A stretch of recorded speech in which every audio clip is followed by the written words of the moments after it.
نحمده ونصلي على رسوله الكريم أما بعد. يقول الله تبارك وتعالى في القرآن المجيد: قل إن الموت الذي تفرون منه فإنه ملاقيكم ثم تردون إلى عالم الغيب والشهادة فينبئكم بما كنتم تعملون. صدق اللہ العظیم. اس آیت کریمہ کا ترجمہ یہ ہے: اے نبی جی، آپ ان سے کہہ دیجئے کہ جس موت سے تم بھاگتے ہو وہ تم کو آ پکڑے گی، پھر تم اس پاک ذات کی طرف جاؤ گے جو پوشیدہ اور ظاہر بات کو جاننے والی ہے. پھر وہ تم کو سب کیے ہوئے کام جتائے گی اور ان کا بدلہ دے گی. یہ آیت سورہ جمعہ کی ہے. ناظرین، اس وقت چاروں طرف سے موت کی خبریں ہم سن رہے ہیں. صبح و شام لوگوں میں ایک قسم کا ڈر اور خوف چھا گیا ہے. کتنے لوگ،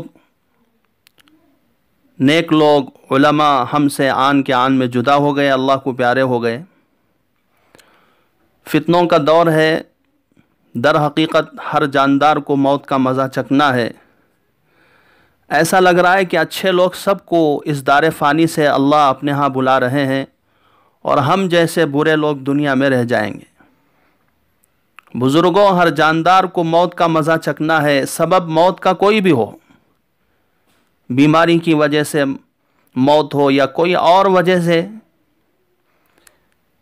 اس زمین میں جو کوئی ہے فنا ہونے والا ہے سوائے اللہ کے ذات کے. لیکن موت کا وقت اور جگہ سوائے اللہ کی ذات کے کسی بشر کو معلوم نہیں. چنانچہ بعض بچپن میں، بعض جوانی میں، بعض ادھیڑ عمر میں، بعض صحت مند تندرست بھی لقمہ اجل بن رہے ہیں. حضور صلی اللہ علیہ وسلم نے فرمایا: اذکروا ہازم اللذات. ترمذی شریف کی حدیث ہے، لذتوں کو ختم کرنے والی موت کو کثرت سے یاد کیا کرو. لذتوں کو ختم کرنے والی موت کو کثرت سے یاد کیا کرو. بزرگان دین، اللہ تعالیٰ اپنے بندوں کو دنیا میں وقتاً فوقتاً مختلف اندازوں سے آزماتا ہے. حالات آئیں تو صبر سے کام لینا چاہیے. اگر مومن کو ایک کانٹا بھی چبھے تو یہ بھی معافی اور بلندی درجات کا سبب بنتا ہے. بیماری، دکھ اور پریشانی وغیرہ سے گھبرانا نہیں چاہیے. کوئی بندہ جس قدر اللہ کا مقرب ہو اس کی آزمائش بھی اسی قدر ہوتی ہے. صحیح بخاری میں حدیث ہے: مثل المؤمن کمثل الخامۃ من الزرع من حیث اتتها الریح کفأتها فاذا اعتدلت تکفأ بالبلاء فالفاجر كالأرزة سماع معتدلة حتى يقسمها الله اذا شاء. مومن کی مثال لہلہاتی ہوئی نرم اور نازک کھیتی کی مانند ہے. کسی طرف سے بھی آنے والی ہوا اسے جھکا دیتی ہے. جب وہ سیدھی ہوتی ہے تو دوبارہ کسی شکل اور مصیبت کا سامنا کرنا پڑتا ہے. اس کے برعکس فاجر آدمی کی مثال صنوبر کے سیدھے اور مضبوط درخت کی مانند ہے جو ہوا کے جھونکوں سے جھکتا نہیں ہے. اللہ جب چاہے اسے اکھاڑ پھینکتا ہے. بزرگوں، دوستوں، آپ صلی اللہ علیہ وسلم نے فرمایا: سب سے زیادہ سمجھدار وہ ہے جو موت کو کثرت سے یاد کرنے والا ہو اور اس کے آنے سے پہلے اس کے لیے بہترین تیاری کرنے والا. حضرت حسن بصری رحمۃ اللہ علیہ کا ارشاد ہے: تعجب اور بہت زیادہ حیرت ان لوگوں پر ہے جن کو آخرت کے سفر کے لیے توشہ تیار کر لینے کا حکم ملا ہو اور روانگی کا اعلان بھی ہو چکا ہے، مگر پھر بھی یہ لوگ کھیل میں مشغول ہیں. مشکاۃ شریف میں حضور صلی اللہ علیہ وسلم نے فرمایا: مومن بندہ مر کر دنیا کے مشقتوں اور تکلیفوں سے راحت پا لیتا ہے اور خدا کی رحمت کے اندر چلا جاتا ہے. اور فاجر شخص کی جب موت وارد ہوتی ہے تو دوسرے لوگ اور آبادیاں، درخت، جانور سب اس کی موت سے راحت پاتے ہیں. اس کے گناہوں کی وجہ سے دنیا میں آفات نازل ہوتی ہیں، بارش بند ہو جاتی ہے، درخت خشک ہونے لگتے ہیں، جانوروں کو چارہ ملنا مشکل ہو جاتا ہے۔ یہ چیزیں ایک حدیث سے ہمیں اس کا پتہ چلتا ہے۔ رسول پاک صلی اللہ علیہ وسلم کے پاس سے ایک جنازہ گزرا تو آپ نے اس کی طرف اشارہ کر کے کہا مستریح و مستراح منہ، مسلم شریف کی حدیث ہے یہ۔ آپ نے فرمایا یا تو یہ دنیا کے جھمیلوں سے، مصیبتوں سے، دنیا کی بیماریوں سے راحت پانے والا ہو گیا، راحت اسے مل گئی، یا یہ فاجر آدمی تھا، اس کی وجہ سے دنیا والوں کو تکلیف تھی، اس کے گناہوں کی وجہ سے جانور بھی پریشان تھے، تو اس کے چلے جانے سے سب لوگ راحت پا گئے۔ وہ لوگ جو دنیا میں مشغول اور مصروف ہیں، ان کو موت کا ذکر اس لیے اچھا نہیں لگتا کہ ان سے یہ ساری لذتیں چھوٹ جائے گی۔ ایسا شخص موت کے ذکر سے خوف زدہ ہوتا ہے۔ بندہ مومن موت کو محبوب رکھتا ہے، موت کو خدا سے ملاقات کا وقت سمجھتا ہے۔ حاضرین، حضرت حذیفہ رضی اللہ تعالیٰ عنہ اپنے انتقال کے وقت فرمانے لگے محبوب سے ملنے کا وقت آ گیا۔ کیا کہا؟ محبوب سے ملنے کا وقت آ گیا۔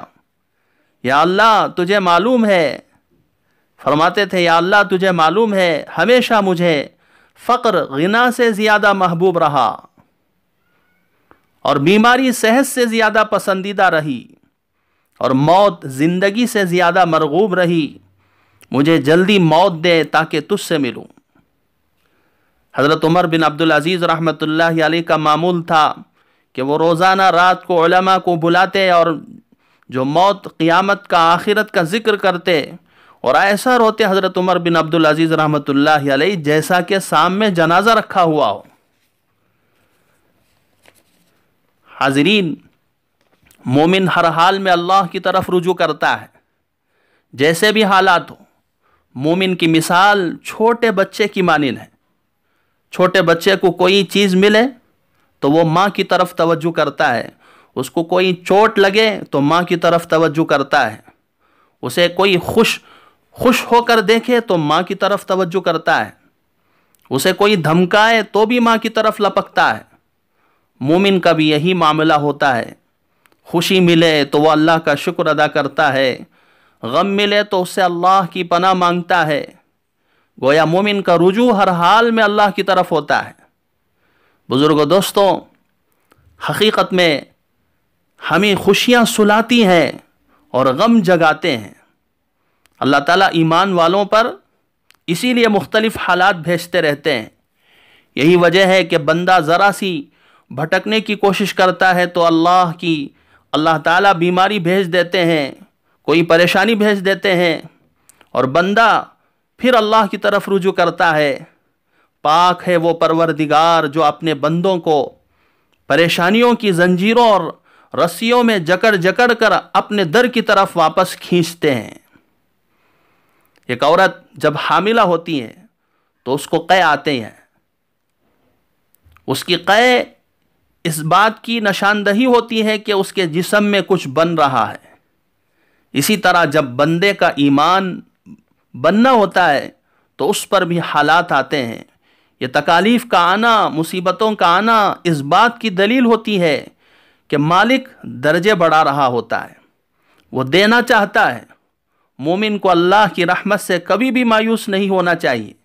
بس اتنی بات سمجھ میں رکھنی چاہیے کہ مصیبت اللہ کی طرف سے آئی ہے اور اس کو ہٹانے کے لیے رجوع بھی اللہ ہی کی طرف کرنا ہوتا ہے۔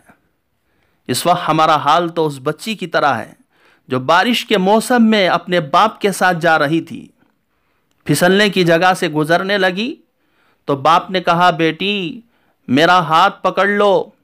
بیٹی نے جواب دیا ابو اگر میں ہاتھ پکڑ بھی لوں گی جلدی چھوڑ بیٹھوں گی، آپ میرا ہاتھ پکڑ لیں، آپ مجھے سنبھال لیں، مجھے یقین ہے کہ آپ میرا ہاتھ نہیں چھوڑیں گے۔ اگر ہم اللہ کی رحمت کا ہاتھ پکڑ بھی لیں گے تو ہاتھ چھوڑ بیٹھیں گے۔